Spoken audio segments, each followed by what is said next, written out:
Il y a des gens qui confondent la croyance en Dieu et la croyance dans le texte biblique. Et qui vont même jusqu'à vous dire que si vous ne croyez pas dans le texte biblique, vous ne croyez pas en Dieu.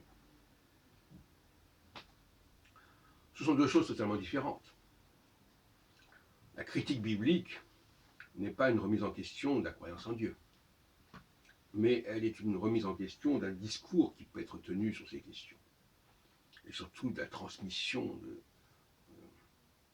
et des intérêts des uns et des autres.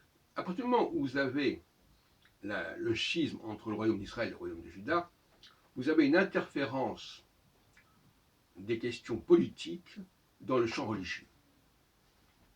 Et alors là, tout est possible.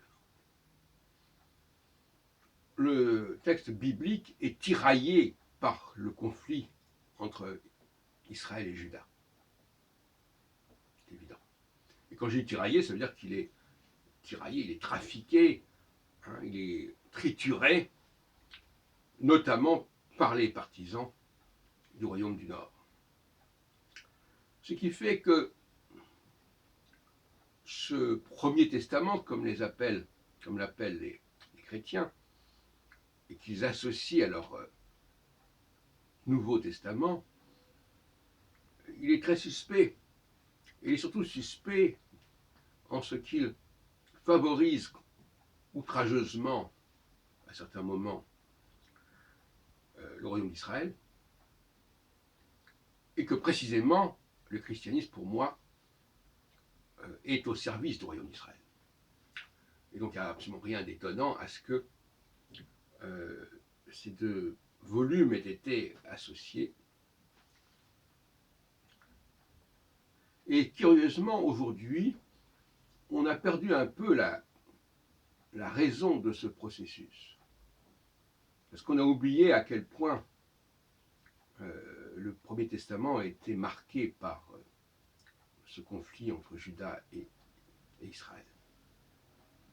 Avec l'Exode, avec ce récit de Moïse qui sort les Bnei Israël d'Égypte, enfin bon, j'en ai déjà parlé, on ne va pas revenir là-dessus. Et par conséquent, la plupart des gens sont un peu dépourvus, égarés, comme dirait Maïmonide. Ils ne savent pas très bien comment gérer tout ça. C'est écrit comme ça, oui, mais qui l'a écrit et comment et à quel moment? Les Juifs sont très désemparés. Alors, finalement, beaucoup de cas, et les chrétiens aussi, dans beaucoup de cas, on préfère s'en tenir à ce qui est dit, parce qu'autrement, ça prend des proportions incontrôlables.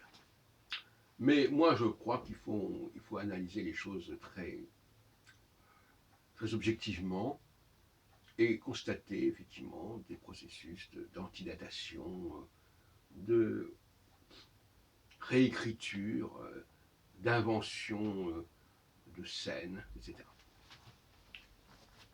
Y compris la sortie d'Égypte.